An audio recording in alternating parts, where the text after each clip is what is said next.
Hello again, moms. Are you worried that your child may be overweight? If you're at your wit's end and don't know what to do, our experts are here to answer all your questions. Still with us are Kath McGaw and Nivesh Sulal, and joining us for the first time now is fitness instructor Steve Mululu. We saw Steve earlier in the insert. Steve, welcome to Great Expectations. Thank you for joining us. We saw your insert earlier. You spoke about getting our kids moving, getting them to do things, not just getting them to the gym, but in every day. Do you see a lot of kids who are obese, and are you seeing more of them these days? I think when we talk about kids, we simplify things. We're going to have to look at the bigger picture here. The bigger picture when it comes to obesity, if we look at adults, we have more adults that are obese than kids. And kids will always learn better from seeing rather than what you tell them. So I think the best way for us to get our kids getting healthy, our kids getting fit, is we're going to have to start with ourselves first. Now, I know you always talk about it's not just what happens at the gym, it's what happens in the kitchen, it's what happens on your plate. And where are parents, from what you've seen, where are parents going wrong? There is a lot of factors that are leading to kids' obesity. I mean, easiest way I would say is the government working for us or against us. Because if the government's initiative in terms of banning tobacco and alcohol from being advertised at schools, they should do the same thing when it comes to food, because it is food that is making us obese. All your fast foods have a very direct channel to reach our kids at any time that they want. Indoctrination is done at a very early age. Now, if we can't stop it from that point of view, we have no chance. Exercise, yes, it's got its own benefits, but it plays a very small part when it comes to wellness and weight loss. Now, we've been talking about taking things slowly, taking things one step at a time. What do you tell your clients when the parents come with their children? What is sort of the advice you would give them on how to get started on this road? Because it's something you have to sustain. Majority of people that I see is 35 plus. And one thing they'll consistently tell you, they wish their parents taught them how to eat well.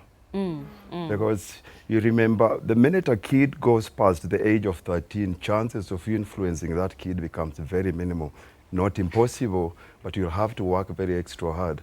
Now, most of our kids, when we're with them, that's the time when we need to start influencing them when it comes to right nutrition, when it comes to healthy habits.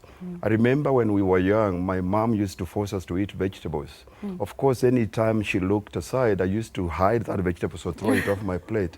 But eventually she won, because I've known the importance of eating vegetables. She doesn't have to force me. I didn't have to eat it at that specific time. You just had to know it was good for you. But mentally, she gave me that mind shift that this is good for you. And we need to do those things when it comes to kids. We need to start teaching kids how to eat right from a very early age. All right. Well, we have some Facebook questions sent in from our moms who have some particular concerns. So let's go to them. Mary says, my son is very tall. He's 7 years old. He seems to be in proportion, but I have noticed that his belly is growing. He's getting chubbier around his belly, and I've also noticed that he has developed a love for sugary foods and carbs. Should I be worried? How should I tell him that he's making unhealthy food choices without making him feel self-conscious? Now, you have a 7-year-old, am I right, Kath? Yes, now, I do. 7-year-old, she says he's tall, but his belly seems to be getting rounder. Possibly what's happening there? It sounds like a typical kind of carb addiction where the more sugar you get, the more you want it, and your body starts to kind of crave it. You need to break that. And you need to break that cycle now before it becomes a much bigger problem. So how does she tell him at the age of 7, listen, you know, she doesn't tell him, but she shows him what to do and how to do it by mimicking the type of meals that she would like him to eat. And where's he getting those sugary things, I think, is also... Exactly. You know. So how does he have access? Because I know at 7 years old, we have a lot of control still in their environment. And she can really take back the reins and kind of introduce him back to the nice, good, healthy foods that she would like him to eat. And as a family, introduce those back into the home. It's all about what it looks like. It's what's attractive. Yeah, and like I told you earlier, what I've started to do is buy clear jars and fill them with nuts and fill them with other kinds of things that what they see is what they will want and what will appeal to them. Well, I hope that works. Yeah. I'll see in my house. Anyone says, I think my 5-year-old son is an emotional eater.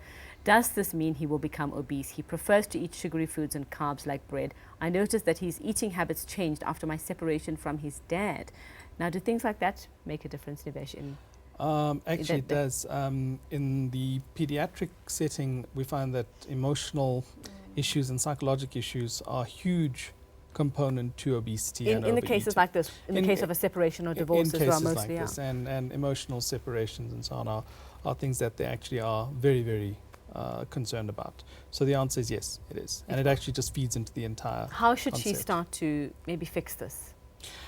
I think it's important to realize that this is a multidisciplinary and multifactorial issue. So it's not one thing that's causing it. There's a whole lot of things. And I'm not going to sit here and pretend to be an expert on emotional issues in children. But I do think that consulting people like child psychologists and things like that and therapists may be a good idea. And not everyone has access to that. So as a healthcare provider, I think we all have a duty to sort of open the gateway to these sort of amenities and make people aware that these things are available. So every contact that we talk about, we all get taught this at medical school. It doesn't matter what your speciality is. Every contact with a patient is an opportunity to actually put them in the right direction. Change their lives. And that's exactly what this is. And you'll find that, you know, primary healthcare providers should look at this. And in fact, when pediatricians or primary care people actually have a look at obese children, once they've looked at the chromosomal abnormalities and the metabolic and the glandular issues and so on, most of the time, this is what they have to look at. And it's emotional and psychologic problems that actually do that. I think just to add there with something a mom could do, just simply is ask questions. Just say, are you really hungry? Go back to the primal reason why we eat, which is, are you really hungry? Do you think maybe you're feeling a bit sad, or are you a bit bored?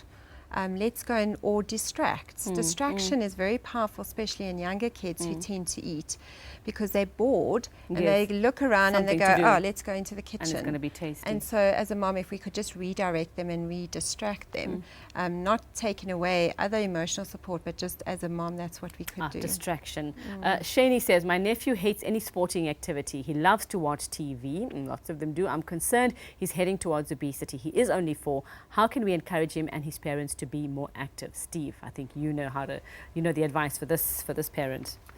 The same thing. I don't think I'll straight away say that the kid has to go to gym and at the age of 4 and do that. Majority of people think that when it comes, I use this term loosely, when it comes to weight loss, that exercise plays a very big role. I totally disagree when it comes to that. You can train till you're blue in the face, but your body fat percentage will still be up and you'll struggle big time to bring your weight down. Of course, you might get fit in the process. So the same thing when it comes to kids, when it comes to weight loss, it starts in the head. You're going to have to, when a parent brings a kid to me to help them lose weight, I don't deal with the kid, I'll have to deal with you as a mother. Yes. Because this kid is influenced in the environment that he lives in, and most chances are, if a kid is overweight, the mother is.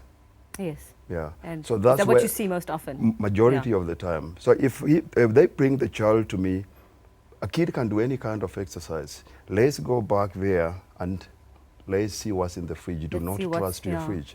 That's where the battle. That's where the battle starts. Okay, so we've got it. All the sage advice, mums. It starts with you, and it starts in your house. And like we say, as Steve says, don't trust your fridge. Well, we've heard it all. Start today. It is it's going to be a difficult road, but it's going to pay off in the end. Thank you to all our experts who've made it to our show today for all the lovely advice and the guidance on this very, very important topic.